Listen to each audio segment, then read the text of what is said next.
समस्त को प्रभु जीशुख्रीष्ट नाम नमस्कार। आज आम शुणुवा परमेश्वर विश्वस्त अटंती। आसंता आम पढ़ा विलाप पुस्तक 3 अध्याय 22 एवं 23 पद। सेठारे प्रकार लेखा अछि, सदाप्रभुंकर विविध दया सकाशु आम्भे माने विनष्ट होइनाहु, कारण ताहांकर करुणा शेष हुए नाही। सेही सबु प्रति प्रभातरे नूतन होइथाए ओ तुम्भर विश्वस्तता महत् अटे। परमेश्वरଙ୍କ विश्वस्तता अपरिवर्तित एवं निर्भरयोग्य अटे। आमर अत्यंत कठिन परिस्थितिर मध्य निश्चितता एवं आशा प्रदान करिथाए। अनिश्चितता एवं भंगा प्रतिश्रुति परिपूर्ण एक दुनिया रे परमेश्वरଙ୍କ विश्वस्तता आम आत्मा मानक पई एक एंकर भावरे ठिया होई अछि। तांकर वाक्य, तांकर प्रतिश्रुति एवं तांकर लोकमानक प्रति तांकर अतूट प्रतिबद्धता जीवनर प्रत्येक ऋतुरे आराम एवं स्थिरता आनी थाए। आसंतु आमने एही विषय को आ गभीर भाव में जानिबा पई केतेक विषय देखिबा। प्रथम नंबर विषय परमेश्वर किपरि से विश्वस्त अटंती ताहा माने देखिबा। परमेश्वर तांको प्रतिश्रुति अर्थात तांकर प्रतिज्ञा प्रति विश्वस्त अटंती। गणना पुस्तक 23:19 रे लेखा अछि, परमेश्वर मनुष्य नुहंती जे से मिथ्या कहिबे, क्योबा से मनुष्यर संतान नुहंती जे से अनुताप करिबे। से कहि अछंती आउ से कि ताहा करिबे नाही, से कहि अछंती आउ ताहा कि से सिद्ध करिबे नाही। परमेश्वरଙ୍କ प्रतिश्रुति सत्य ओ भरोसा योग्य। आदि पुस्तक ठारू प्रकाशित वाक्य पर्यंत परमेश्वर देखाइचंती जे से जाहा कुहंती, जो प्रतिज्ञा देइचंती ताहा से पालन करती। उदाहरण स्वरूप जदि आमने देखिबा, जल प्लावन पर इंद्रधनु विषय चिंता करंतु। नोहंकु परमेश्वरଙ୍କ प्रतिश्रुतिर प्रतीक, जहाँकि आज भी इंद्रधनु आमको परमेश्वरଙ୍କ विश्वस्तता कथा को मने पकाई दिए। तेबे आमने कौन शिखि पारिबा ना, आपणଙ୍କ जीवन रे तांकर प्रतिश्रुति पूर्ण करिबा पई परमेश्वर को विश्वास करंतु। जदियो आपणଙ୍କ समय आपणଙ୍କ आशा सहित मेल खाउ नाही, आपण जे प्रकार भाबुचंती सेही प्रकार आपणଙ୍କ लाइफ रे घटू नाही, तथापि आपण परमेश्वरଙ୍କ उपरे परमेश्वरଙ୍କ प्रतिज्ञा उपरे विश्वास करंतु।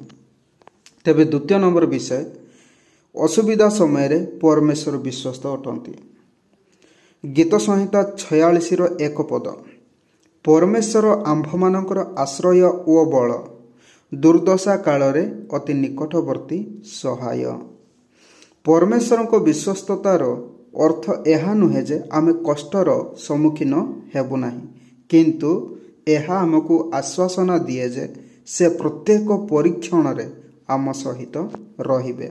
उदाहरण स्वरूप दानिएल पुस्तक 3 अध्याय रे ज्वलंत अग्निकुंड रे सद्रक, मेशक एवं अबेदनिगो को कहानी को मने पकांतु।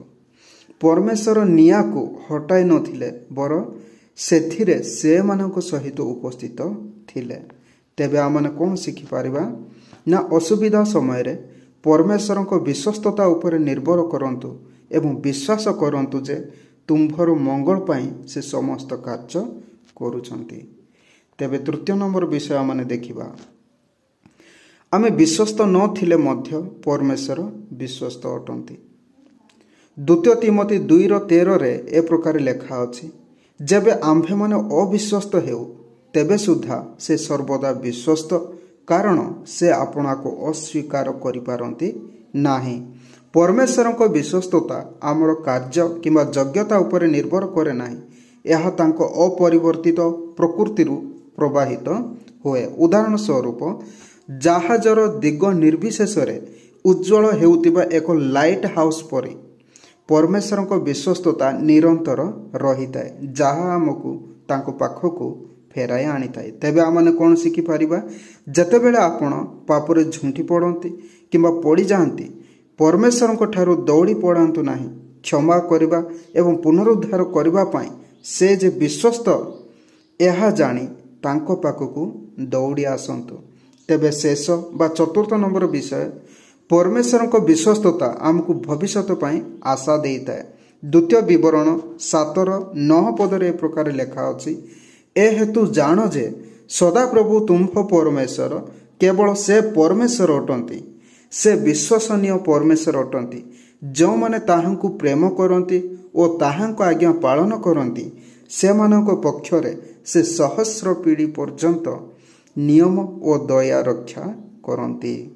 परमेश्वर को विश्वस्तता आंभ मानकु आश्वासना दिए जे से आंभ मानक ठारे आरंभ करितिबा कार्य को संपूर्ण करिवे, जहा कि फिलिपियो पुस्तक 1:6 आमाने देखि पारिबा। तेबे उदाहरण जदि देखिबा, चाषी जेपरि ऋतुरे वृद्धि पाइबो बोली विश्वास रखी बिहन रोपण करंती, सेही भली आमे परमेश्वर को ऊपर विश्वास करि पारिबा जे आमो पई तांकर योजना को से परमेश्वर निश्चित भाव में सफल करि पारिबे। तेबे आमाने शिखि पारिबा अतीतरे विश्वस्त थिबा परमेश्वर सबुदिन पई विश्वस्त रहिबे बोली जानी भविष्यत को आत्मविश्वासर सह आगे नेबा। तेबे उपसंहार देखिबा सिद्धांत आमने शिखि पारिबा ना परमेश्वर को विश्वस्तता हेउची आम विश्वासर मूलदुआ। यह आमको मने पकाई दिए जे आमे प्रत्येक परिस्थिति रे तांको विश्वास करि पारिबा, तांको प्रतिश्रुति रे विश्राम नै पारिबा, कष्टकर समय रे मध्य आमाने आशा पाई पारिबा। आपणक जीवनर सेही मुहूर्त गुड़िक विषय चिंता करंतु जेउठारे आपण परमेश्वर को विश्वस्तता को देखिचंती।